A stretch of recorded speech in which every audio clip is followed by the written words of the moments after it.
जय हिंद। मैं अंकित, आप सबका एक इंग्लिश में बहुत बहुत स्वागत है। आज का हमारा क्लास है होमोफोन्स। होमोफोन्स क्या होते हैं? होमोफोन्स क्या होता है? होमोफोन्स होता है जब दो नाम एक जैसे लगे। जैसे ये इट्स है और ये इट्स है, तो दोनों एक जैसे लग रहे हैं ऑलमोस्ट, तो यही होमोफोन्स है। इन्हों क्या हम बोलते हैं? होमोफोन्स बोलते हैं। तो बहुत ही मेहनत करके, बहुत रिसर्च के बाद इकट्ठा किए हैं। 2-3 लेक्चर में सारा होमोफोन्स बता रहे हैं हम। इसको मिटा देते हैं। ये होमोफोन्स है, जैसा कि आपने थंबनेल में भी देखा होगा। क्या है कि ऐसा है, देखिए, एक है बिगिन और एक होता है स्टार्ट। ठीक है, दोनों सेम साउंड कर रहे हैं, सेम साउंड नहीं कर रहे हैं, मतलब दोनों का मतलब कंफ्यूजन थोड़ा सा तो होगा, उतना क्लैरिटी भी नहीं है। अच्छा, एक और बात, जैसे कि आप जब एग्जाम देंगे एमटीएस का, ये एमटीएस स्पेशल बैच है, तो इसमें चीजें जो भी हम बताएंगे वो ऑलमोस्ट आपके लेवल का ही बताएंगे, मतलब आपके नहीं, मतलब एमटीएस के लेवल का। ऐसा नहीं कि बहुत ज्यादा टफ बता देंगे फिर आपको वो काम नहीं आएगा, ऐसा करके नहीं बताएंगे।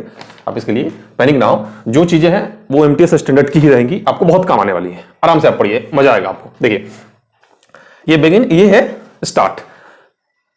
इसमें उतना क्लैरिटी तो नहीं दिया गया है कि दोनों में अंतर क्या है, लेकिन फिर भी जैसे थोड़ा सा क्लैरिटी है इसमें। इधर ही आ जाते हैं, थोड़ा सा क्लैरिटी है इसमें। वो क्या, जैसे में देखिए, स्टार्ट का यूज हम हर एक जगह पर कर सकते हैं, लेकिन बिगिन का यूज हम लोग हर जगह पर नहीं कर सकते हैं। ये जो बिगिन है, इसका यूज हम लोग हर जगह पर नहीं कर सकते हैं, कहीं कहीं नहीं हो पाता इसका। जैसे बता रहे हैं, जैसे मान लीजिए आप किसी मॉल में गए होंगे कभी, और आपने देखा होगा कि कोई भी स्टॉल या फिर कुछ भी बेचने वाला चीज है, वहां पर टैग ऐसे रहता है कि स्टार्टिंग फ्रॉम 299, मतलब फलाने चीज जो भी है, अमुक चीज, मान लीजिए कोई कपड़ा है, ड्रेस है, टी शर्ट है, उसका जो रेंज है वो वहां पे ये लिखता है स्टार्टिंग फ्रॉम 299, ना कि बिगिनिंग लिखता है। नहीं लिखता है बिगिनिंग, आप देख लीजिए, कभी नहीं लिखेगा बिगिनिंग फ्रॉम, जबकि मतलब इसका भी शुरू ही होता है। इसका भी मतलब शुरू करना, इसका भी मतलब शुरू करना, लेकिन ये होमोफोन्स है। तो बहुत ज्यादा इसमें क्लैरिटी नहीं दिया गया। बहुत जगह तो लिखा गया कि दोनों का मतलब सेम होता है, लेकिन हल्का हल्का आपको बता देते हैं कि हल्का सा अलग होता है। इसका यूज हम लोग हर जगह कर सकते हैं, इसका यूज कुछ जगह नहीं कर सकते। जैसे यहाँ पे मैंने बताया, ऐसी बहुत सारी चीज जगह होती है जहां पर हम लोग इसका यूज नहीं कर सकते हैं। ठीक है, बिगिन का मतलब होता है कोई काम शुरू करना, क्रियाकलाप, ऐसा करके दिया रहता है कि कोई काम शुरू हुआ, ऐसा करके। बाकी स्टार्ट तो स्टार्ट है, वो तो कहीं भी शुरू हो जाएगा। अगला देखते हैं। अगला है, एक है बोरो और फिर लैंड। देखिए, एक है बोरो और एक है लैंड। लैंड, LEND, लैंड है। ठीक है, एक है बोरो और एक है लैंड। देखिए, इसमें क्या होता है कि बोरो का मतलब क्या होता है बताइए? उधार लेना होता है या उधार देना होता है? सिंपल सा एक आप अच्छे से उदाहरण से समझिए क्या होता है। जैसे देखिए, जैसे मान लीजिए आपको किसी से कुछ लेना है, तो वहां पे आप बोलेंगे कि can I borrow your book. ठीक है, वहां पे आप ये LEND का यूज नहीं कर सकते। Can I lend your book नहीं कर सकते, can I borrow your book होगा। ठीक है, क्यों? क्योंकि बताइए, लैंड का मतलब होता है उधार देना, और बोरो का मतलब होता है उधार लेना। देखिए, यहां पे लेना लिख दिए हम, यहां पे देना लिख दिए। जैसे देखिए, आप लिखेंगे can I borrow your book, क्या मैं आपका बुक उधार ले सकता हूं? तो लेने के सेंस में बोरो यूज होगा। यहां पर अगर आप लिख देंगे can I lend your book, तो गलत हो जाएगा। ठीक है, क्योंकि ऐसे आ रहा है कि क्या मैं आपका बुक उधार दे सकता हूं, तो ऐसा करके मतलब एग्जैक्टली सेंस नहीं आ रहा है, मतलब कुछ से अरे निकल तो जाएगा इस सेंस कि मान लो किसी का बुक लिए हो, किसी और को दे रहे हो, उस सेंस में ना। लेकिन हम क्या कहना चाहते हैं कि बोरो मतलब उधार लेना और लैंड मतलब उधार देना। ठीक है, और आप ऐसे लिख सकते हो कि I can land my book, मैं आपको अपना बुक उधार दे सकता हूं, तो उस सेंस में होगा। ठीक है, तो जैसा कि मैंने बताया कि बोरो का मतलब उधार होता है लेना, और लैंड का मतलब होता है उधार देना। ठीक है,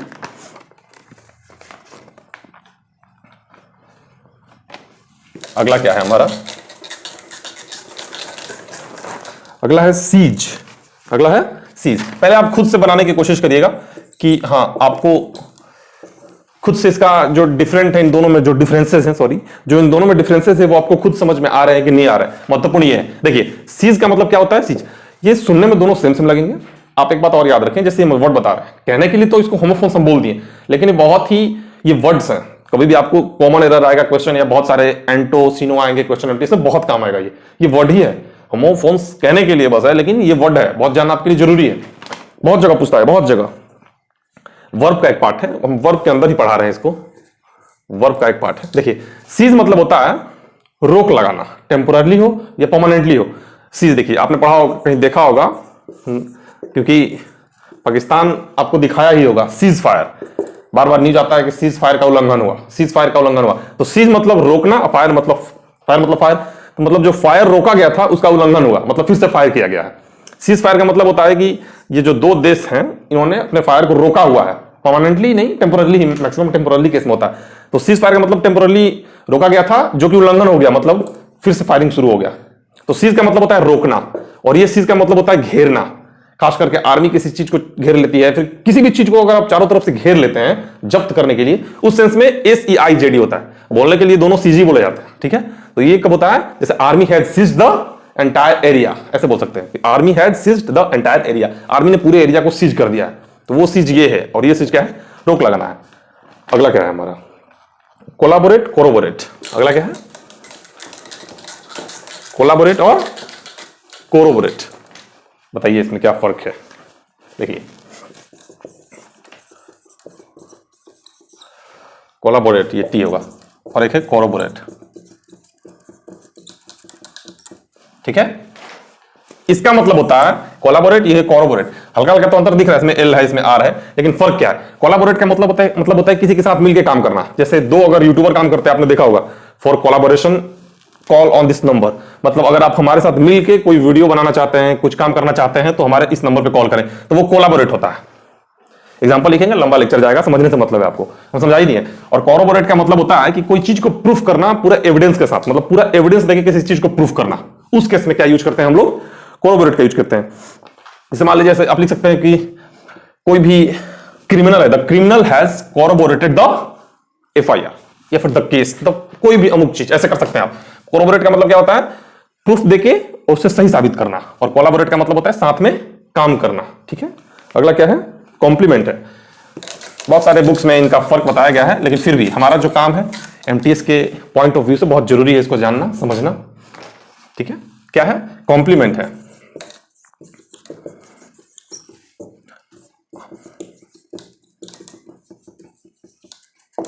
तो बताइए कॉम्प्लीमेंट का कहां से आ जाए, ये बताइए, ये है कॉम्प्लीमेंट, ये आप हमको दीजिए, और ये है, इसके बता देते हैं। देखिए, ये COMPLI, बस आई का खेल है, यहां पे ई है, बोलते दोनों को कॉम्प्लीमेंट ही है।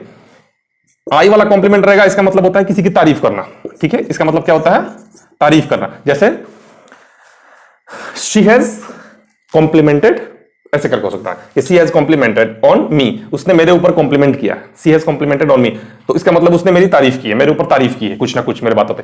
ये कॉम्प्लीमेंट का मतलब क्या होता है, पूरक होना। पूरक का मतलब क्या होता है, जैसे मान लीजिए कोई एक चीज दूसरे चीज के साथ मिलकर अगर अच्छा हो जा रहा है, तो उसको क्या बोलते हैं हम लोग, पूरक बोलते हैं। जैसे देखिए हम क्या कहना चाह रहे हैं कि ऐसा आप लिख सकते हैं कि आलू पराठा, आलू paratha is the aloo paratha is the perfect complement. ये वाला पूरक, जिसको पूरक बोलते हैं हम लोग, पूरक। Aloo paratha is the perfect complement, ये वाला ये है complement to tomato chutney. Chutney को चटनी बोलते हैं। हम भारतीय लोग कुछ भी कर सकते हैं। देखिए, चटनी का चटनी बना दिए, चटनी का हम लोग चटनी मिलकर बना दिए। चटनी इंग्लिश वर्ड भी हो गया, बहुत सारे वर्ड्स को इंग्लिश बना ही दिए हम लोग। CHUTNEY, चटनी को इंग्लिश वर्ड बना दिया गया, ठीक है। Aloo paratha is the perfect complement to use होता है, टू टोमेटो चटनी। मतलब टोमेटो चटनी के साथ आलू पराठा बहुत अच्छा लगता है, वो मेरा फेवरेट खाना है। सिंपल सा बात है, जो मेरा फेवरेट है मैंने अपना लिख दिया। आप चाहो तो अपना लिख के हमें कमेंट कर सकते हो। कॉम्प्लीमेंट के साथ एक आप कमेंट करने की कोशिश करना, अच्छा रहेगा आपके लिए। ये वाला आसान है, आप इस पे कमेंट करने की कोशिश करना। अगला बताते हैं,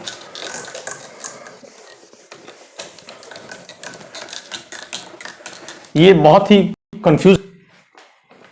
कंफ्यूज करते हैं आपस में, ऐसे ऐसे वर्ड्स बहुत टिपिकल होते हैं, कंफ्यूज करते हैं। अब देखिए, एक है कंफर्म और एक है, कहने को तो इसको भी कंफर्म ही बोल रहे हैं। ये कंफर्म और ये कंफर्म, फर्क क्या है बताइए, फर्क क्या है।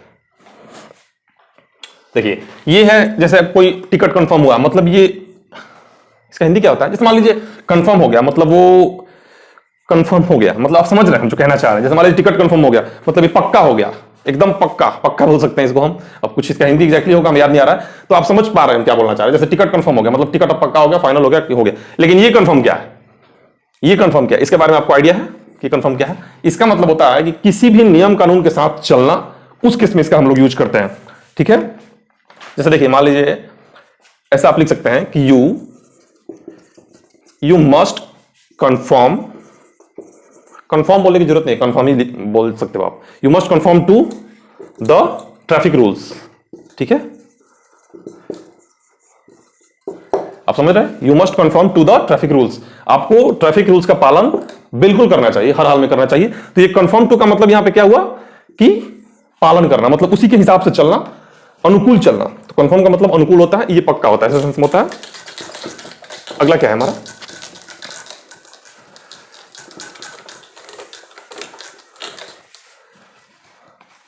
अगला क्या है? हाँ, अगला है डिप्रेशिएट और डिप्रिकेट। देखिए एक है डिप्रेशिएट और एक है डिप्रिकेट। कोशिश करिए आप, कोशिश करिए कोई भी चीज, मान लीजिए आप चाहें तो कहीं सर्च करके गूगल पे देख सकते हैं, लेकिन जब तक आप चीजों को आराम से समझेंगे नहीं, किसी चीज का जो वीडियो होता है ना, जो लेक्चर वगैरह किसी से देख के वीडियोग्राफिक के तहत कोई चीज अगर देखा जाए तो ज्यादा याद रहती है। अगर आप इस चीज को कहीं बुक में या फिर कहीं गूगल पे देखेंगे तो याद तो होगा, लेकिन थोड़ा धीरे होगा। अब वीडियो पे देख रहे हैं तो थोड़ा जल्दी याद हो सकता है आपको। देखिए अप्रिशिएट का ये, अप्रिशिएट क्या है? सौतेला भाई है, अप्रिशिएट का सौतेला भाई। अप्रिशिएट का मतलब क्या होता है आप जानते होंगे? अप्रिशिएट का मतलब होता है तारीफ करना। जैसे मान लीजिए कि हमने अच्छा काम किया, आपने अप्रिशिएट किया, मुझे अच्छा लगा, तो अप्रिशिएट का मतलब तारीफ करना। डिप्रिशिएट का मतलब होता है निंदा करना, निंदा करना। ठीक है, अब देखिए हालांकि एक और इसका सेंस आता है वो, लेकिन अकाउंट के लिए आता है, हम लोगों का काम का नहीं है। अब देखिए ये डिप्रिकेट का मतलब क्या होता है? इसका मतलब होता है कि किसी को नीचा आंक के देखना।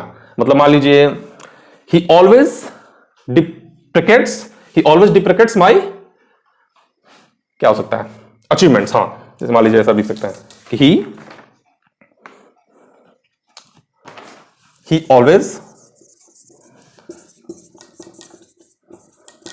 डिप्रिकेट्स माय अचीवमेंट्स, मतलब वो हमेशा, आज ही उर्दू सीखे हैं, वही है। ही ऑलवेज डिप्रिकेट्स माय अचीवमेंट, मतलब ये हमेशा हमारे अचीवमेंट्स को नीचा दिखाता है, तारीफ नहीं करता, हमेशा नीचा दिखाने की कोशिश करता है, ऐसे करके आता है सेंस। ठीक है, और क्या बच गया? आप समझ गए इसका मतलब क्या होता है? नीचा दिखाने की कोशिश करना, ऐसे करके आता है सेंस। और इसका मतलब होता है निंदा करना। टाइम लीजिए, कोई बात नहीं, टाइम लीजिए, क्योंकि हम बता रहे हैं क्यों टाइम लीजिए। अगर ये लेक्चर मान लीजिए 15-20 मिनट का भी हो गया हो तो कोई दिक्कत नहीं है। वर्ड्स इतने इंपॉर्टेंट हैं, इतने इंपॉर्टेंट हैं कि प्रीपोजिशन और वर्ड्स, हमको लगता है कि इंग्लिश के ये दोनों 70 या 80% अकेले हैं, वर्ड्स और प्रीपोजिशन, ये अकेले 70 या 80% होंगे पूरे इंग्लिश एग्जामिनेशन में। एक देखिए एलिसिट और एक है इलिसिट। ये क्या लिख दिया मैंने? हाँ, एक है एलिसिट, एक है इलिसिट। इसका फर्क बताइए, इसमें क्या फर्क आप जानते हैं? पहले से क्या जानते हैं आप? देखिए एलिसिट का मतलब क्या होता है बताइए? एलिसिट का मतलब होता है किसी से कोई बात उगलवाना, और इलिसिट का मतलब क्या होता है? तब तक आप सोचिए, इस पर हम एक उदाहरण बता देते हैं आपको। जैसे मान लीजिए इस पे क्या उदाहरण हो सकता है? जैसे हो सकता है कि फोन कॉल्स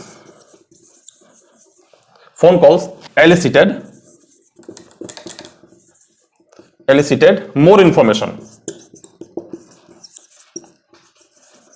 ठीक है, मतलब फोन कॉल्स ने निकाला, उगलवाया मैंने बोल दिया था, निकालना भी होता है, मतलब किसी से कोई इंफॉर्मेशन निकालना, कुछ निकालना उसके साथ। Phone calls elicited more information। जैसे आप किसी कैदी से या फिर किसी कोई कल्प्रिट, क्या बोलते हैं उसको, कोई क्रिमिनल से कोई बात आप निकलवा रहे हैं तो वहां पे इलिसिट का यूज होगा। तो इलिसिट क्या है? इलिसिट का मतलब होता है इलीगल, आपने पढ़ा होगा ना इलीगल, तो वही इलीगल का ही इलिसिट है। तो देखिए इलिसिट का मतलब क्या होता है?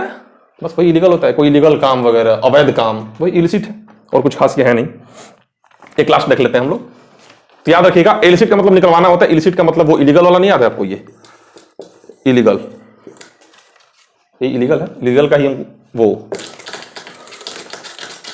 एडजेक्टिव है। देखिए एक लास्ट देख लेते हैं हम लोग, दम लगे रही एमटीएस में।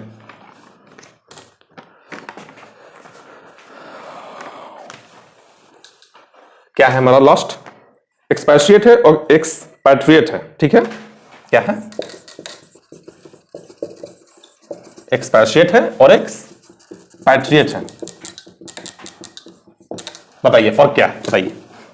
बहुत जल्द अगर हम बताने की कोशिश करेंगे तो फिर बता रहे हैं, को लग रहा है कि लेक्चर 15-20 मिनट का हुआ होगा जितना हम समझ पा रहे हैं, लेकिन फिर भी कोई बात नहीं, वर्ड्स आराम से याद किए जाते हैं। जल्दी जल्दी जल्दी जल्दी जल्दी वो कोई पैसेज नहीं बन रहा है ना कि आप जल्दी जल्दी जल्दी बना के खत्म कर देंगे। कोशिश करिए आराम से याद करिए, एक एक इत्मीनान से। देखिए एक्सपेट्रिएट का मतलब होता है, क्या होता है बताइए, और एक्सपेट्रिएट देखिए टी बोलते हैं यहाँ पे जब प्रोनाउंसिएशन होता है तो, और ये स बोलते हैं स, एक्सपेट्रिएट और ये है एक्सपेट्रिएट। Additional knowledge. अब देखिए